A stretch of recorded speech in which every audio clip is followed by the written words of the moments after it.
Good afternoon everyone, 'tis a glorious summer's day, just the right kind of weather to be outside in the garden and in the shed. Just before we kick off, I want to take the time to address some viewers' comments from the last episode.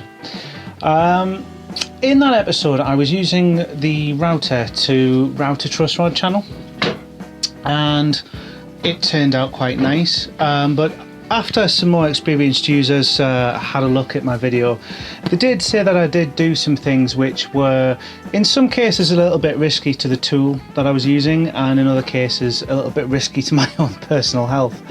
I just want to take the opportunity to remind everyone that everything I'm doing here is pretty much for the first time. It's definitely a case of do as I say, don't do as I do. In fact, probably don't do as I say either, just ignore me completely. If anything, you just want to sit there and have a laugh at me chopping my fingers off, really. That's what this show's all about. I think what I'm probably going to do, I have said all this before, but I think what I'm going to do for future reference is just actually try and stick up some like a disclaimer / warning at the start of my videos going forward, just to remind people, please don't take what I'm doing as a how-to unless I otherwise say this is definitely how you do it, because I am just learning as I go and chances are I'm not doing best practice. If you do spot something I'm doing wrong, feel free to leave a comment below. I won't be offended at all, but by the same token, please don't be offended if I don't take your advice, especially if you tell me about putting planes down flat on a surface. I'll just tell you to off. But I do get multiple people leaving these kind of comments, and quite often they are contradicting each other and all this kind of thing, so as I say, don't be offended if I don't take your advice, but I'm still glad to receive it. So anyway, with that out of the way, last time I was looking at marking up my neck, or not my neck break angle, my headstock angle, and the margins were pretty damn narrow. At present that line there marks out about a 10-degree angle, and if you can see at the end of the headstock here, that is where the end of the headstock would be, and it's probably just slightly under a centimetre in depth at that point. Bearing in mind the tuners need at least a centimetre of material to go through. They won't tighten any smaller than 1 centimetre. The tuners won't actually be right at the end of the headstock, of course, so there should still in theory be enough material there for them, but the margins are very tight. After a little bit of consultation online, I think I'm going to take that angle up even a little further, not by much, but just a smidgen. As I say, if the headstock ends up a little bit too thin anyway, I could always put more material on the back, just gluing it on basically, which wouldn't look perfect, but it would certainly do the job in fixing the problem.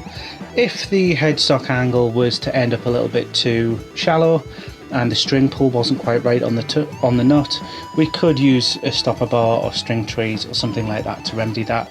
Again, it's not as pretty, but it would fix the problem and make a playable guitar.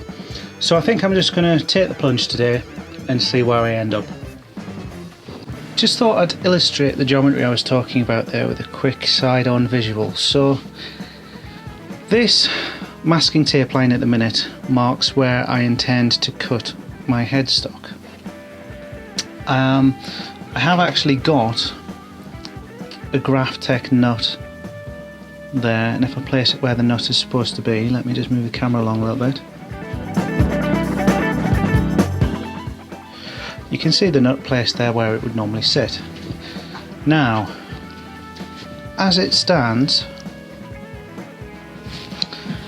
if I were to place a tuner in the position where the first tuner would be,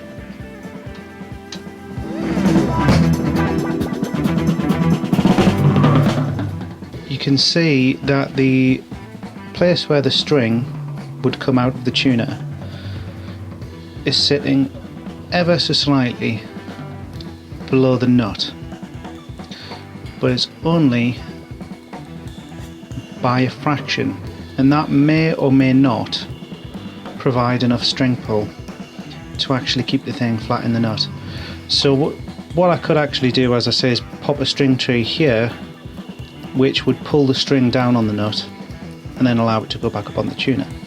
What I could, however, also do is make my headstock thicker so that the tuner bolts onto the back of it lower down like that, and that would also fix the problem. That would probably be advisable because a 1 cm thick headstock is not really very thick at all. The other thing to consider is that at present the piece of wood I'm using for my fretboard is very thick, too thick really. If I was to actually place the nut along at the end of it, the nut's actually smaller than the fretboard at the moment. What I had thought about doing actually to raise the nut up is do more of a fender style nut where I create a little hollow and sit the nut actually inside the piece of wood used to make the fretboard. That's an option if the nut does need raised, and then I wouldn't actually have to compromise the headstock. Lots of options to consider. Bear in mind this fretboard hasn't been radiused yet. I could also run it through the planer thicknesser as well to thin it down anyway to a more standard kind of thickness if I wanted to. So I've got a lot of decisions to make. I think I'm going to end up kind of doing a bit of everything really. I'm going to make this angle ever so slightly shallower and just allow me to claw back a little bit more thickness in the headstock, maybe about 1¼ centimeters. And I think we will probably end up leaving the fretboard fairly thick, and not quite this thick but fairly thick, and we may well raise the nut up just to keep that tension on the nut from the string angle. But I think I've procrastinated about this enough. I've got to just really crack on, make some cuts and hope for the best at this stage. So let's go for it. So first off, our highly scientific new headstock angle.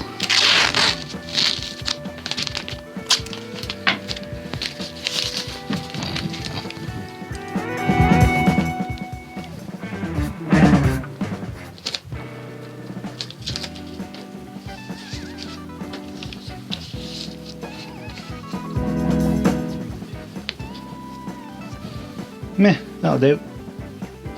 I also just want to mark there for my own visualization the position of the first and last tuning pegs in terms of their distance from the nut, which are at 47.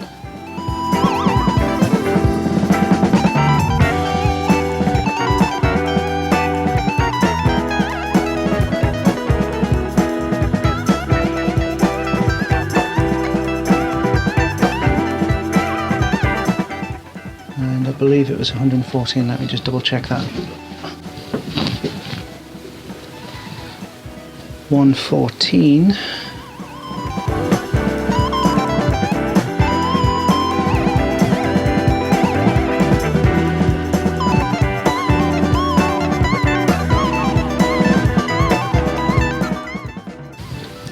And the middle one's actually at 82.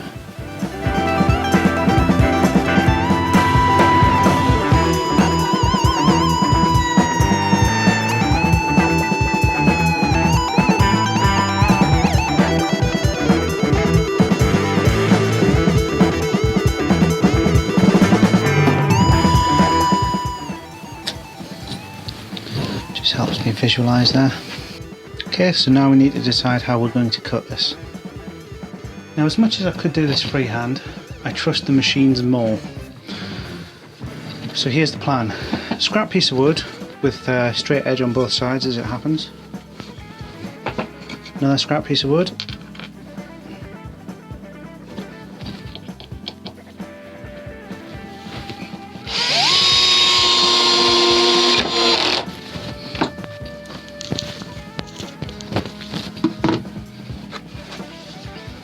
Tell what it is yet. So the plan is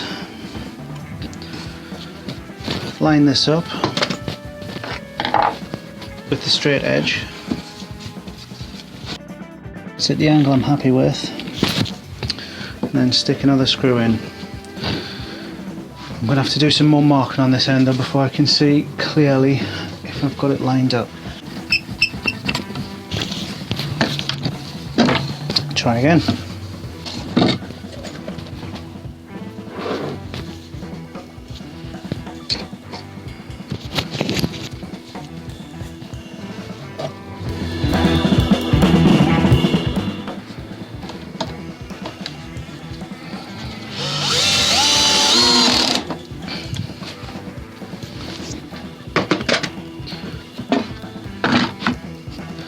So now I should be able to put that on at any angle, at any length. Yep, cut it at the right angle, so even if I extend that right the way off there, that is still at the right angle parallel to our guide. Just try and get a little bit of extra security here.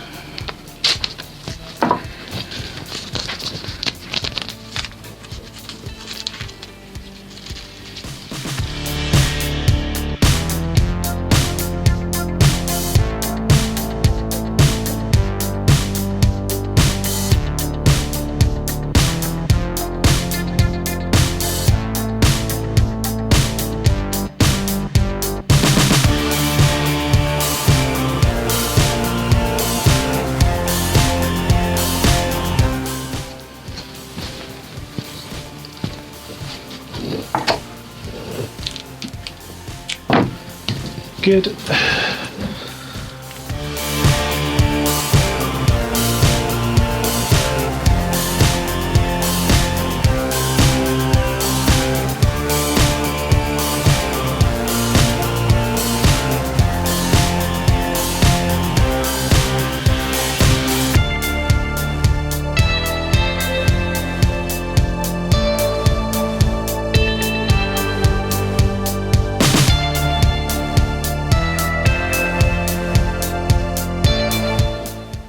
Okay, so I've made a colossal oversight there. One thing I forgot was the height of this piece of wood is pretty much exactly the maximum cutting depth of the bands of the table saw.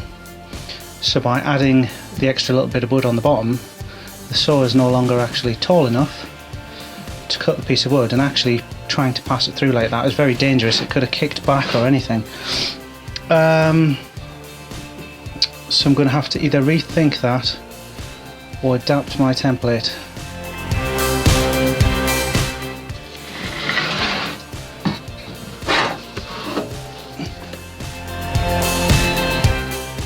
Alright, so we've actually had a small disaster there. What's actually happened, due to my oversight, is as the wood has gone through the saw, it's pressed up against the anti-kickback fence on the top, and it's actually pulled the wood sideways like that, and it's actually ended up cutting into where the nut should be. So it's actually sliced at an angle. I have double checked, and the saw blade, as far as I can tell, is at a right angle to the saw table. So I really don't think it's a question if the saw blade's been at an angle. I think it has just been because it's pulled against that fence. I don't think I've got much option now other than to try and get this sawed off and then assess the damage.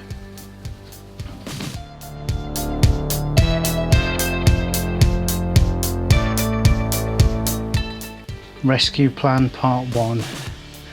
So I've cut through the board, which I was using as a jig to find the angle, so that the workpiece can now actually sit flat on the table and the blade just clears the top of it there. So I'm now going to try and recut, hopefully more or less at exactly the same point, so at least I've got a clean cut across there, and we'll see what we are left with.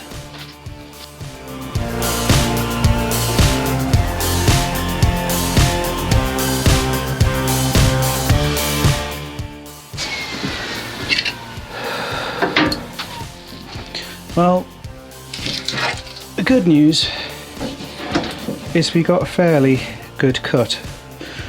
The bad news is the cut is starting just before where the nut needs to be. Now I've got a few options here. I could actually move my nut to here. It doesn't actually matter about this little bridge piece, I could still put a nut across there quite happily, especially if I was going to rest the nut on the fretboard kind of fender style anyway.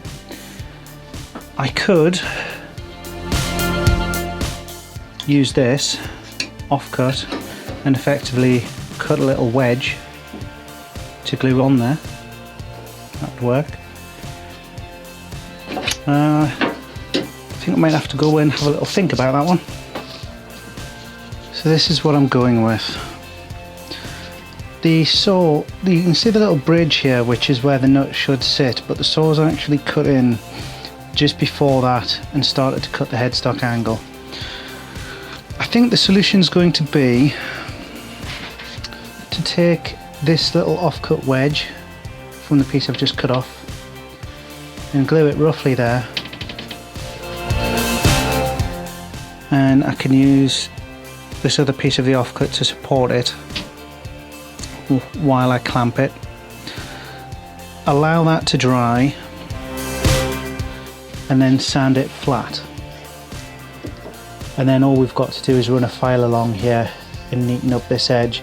And I think actually in reality that might actually end up benefiting us, because then that means the nut is further elevated against the plane of the headstock, so it might actually work out better in the end, and hopefully that glue join won't be very visible.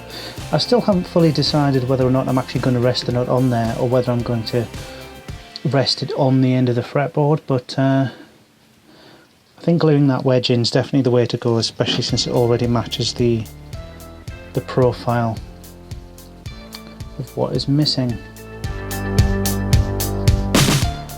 So yeah, I'll glue it slightly proud, leave it to dry, and then sand it flat, I think.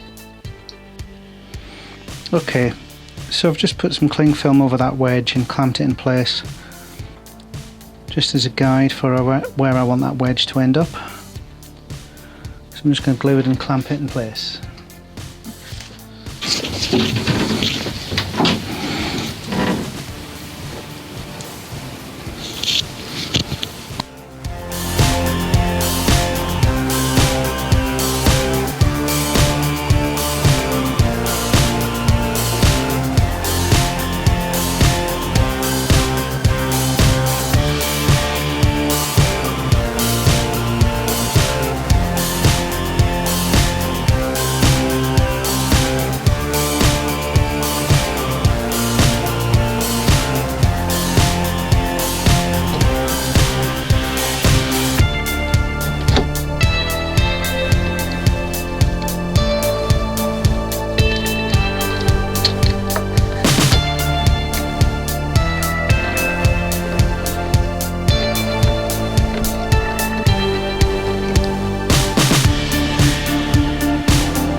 So while that's drying, let's take a look at something else. If you go back to my first ever videos, you'll see that the very first thing I tried to do was slot a fretboard. The first attempt I did completely by hand with a poor saw, and it was a complete disaster.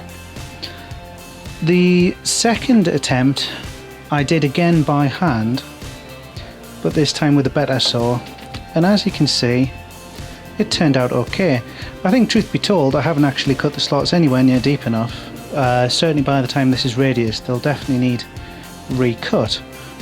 But the spacing and everything looks good and straight, except for the very last fret. As you can see there, it's a little bit wider than the rest of the frets, and that's just because I strayed off ever so slightly with the saw. So what I wanted to do to try and rescue that was actually just fill that a little bit, so that when I do come to recut the fret slots, I can recut that a little tighter. Time for our old friend dust and glue.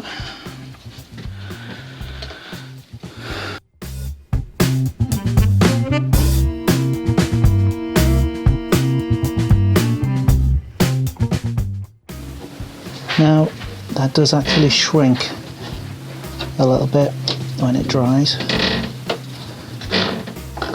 so I need to leave it standing slightly proud.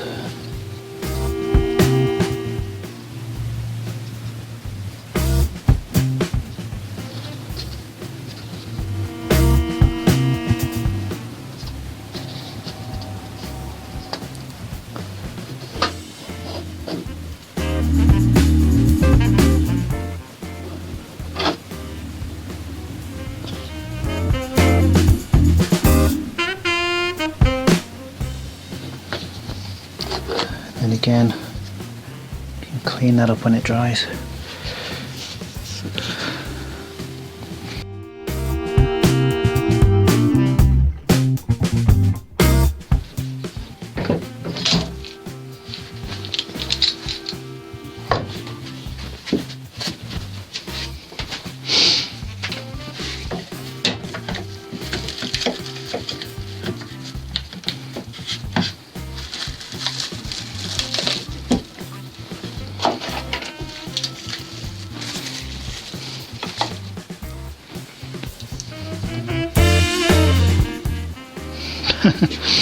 Looks like it might chop some of the cling film there a little bit. Not to worry.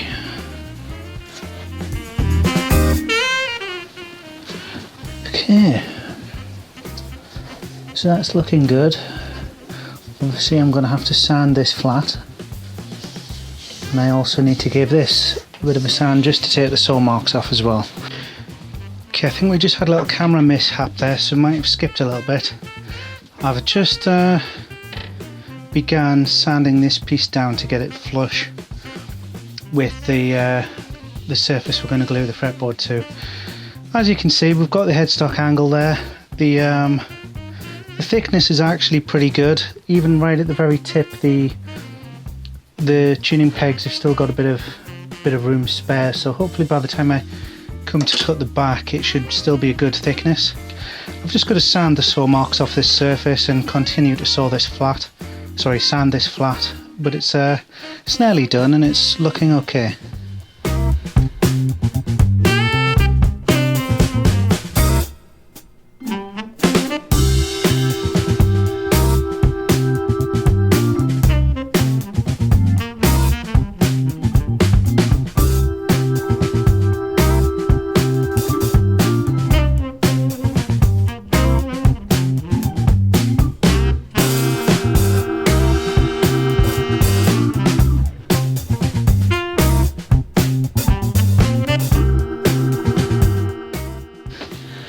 So now I just need to map out in my mind again and check where everything's going to go once more. So the back of the nut, I actually want to be about here.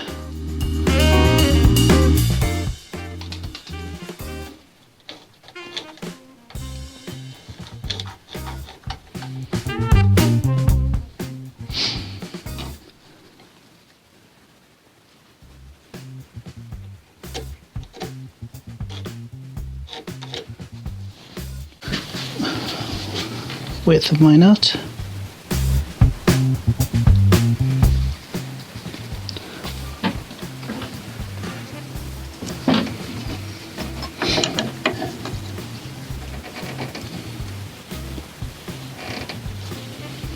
About there.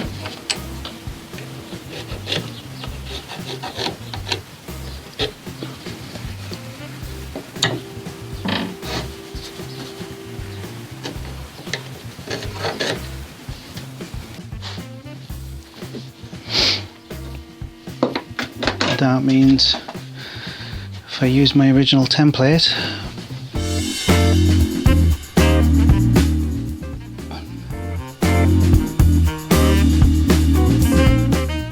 we've actually moved the end of the neck about 1/2 centimetre further up. No, you know what? I think we should still get away with the original end of the neck. My fretboard is just long enough to cover it and give me space to round out the corners. So just to show you what I was doing there at the other end, this line here is where I originally marked out the end of the neck. If I use my existing template, it's actually going to come to this line here, which is more or less going to hit exactly on the end of the channel that I made for the truss rod. But I'm quite happy to still make this the end of the neck, because if I put my fretboard up to where the nut is, you can see that it still protrudes far enough past the end that I can still round these corners off, maybe even shorten it a little bit. So that's okay. So now I think, just for fun, to help with the visualization a little bit, I'm going to mark out the outer edges of the fretboard on the blank. Yep, so the heel end, the fretboard, is supposed to be 57mm wide. By my calculations, half of that is 25, 26, 27, 28.5mm. So if I measure 28.5 from the centre, how the hell I'm supposed to mark half a millimetre accuracy, I don't know, but 28.5.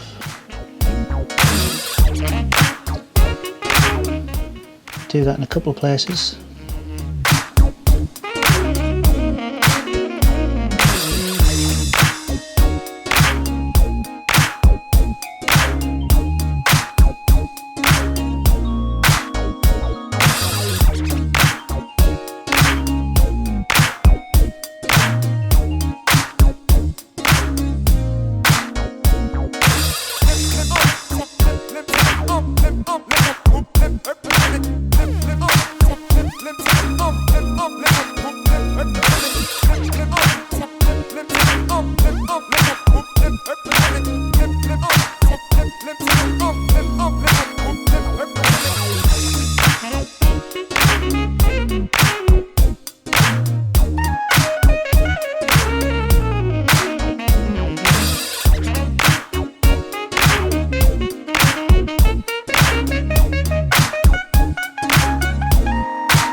Yeah, so it's not exactly precision engineering, but that should give a fair representation of where things are going to go.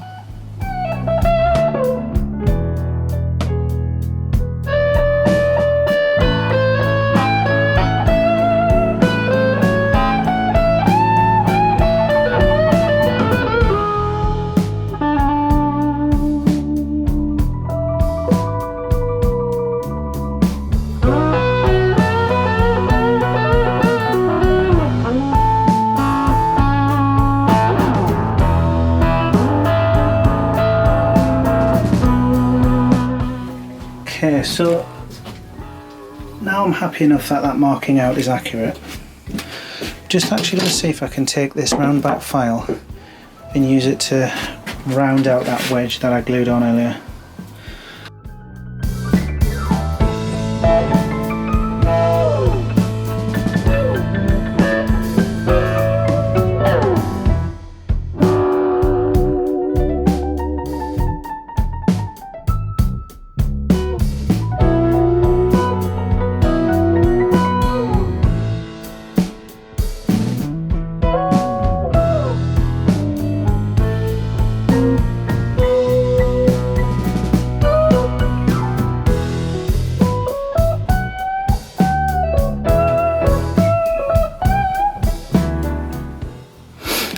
So there we go, you can see I've got a slight slope away there behind the nut, and then there's the truss rod access which will obviously be covered up.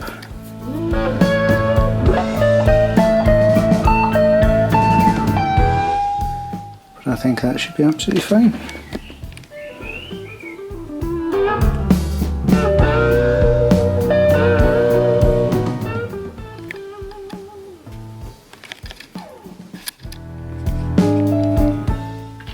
So I think that seems like a good place to stop for today. I'll catch you guys next time.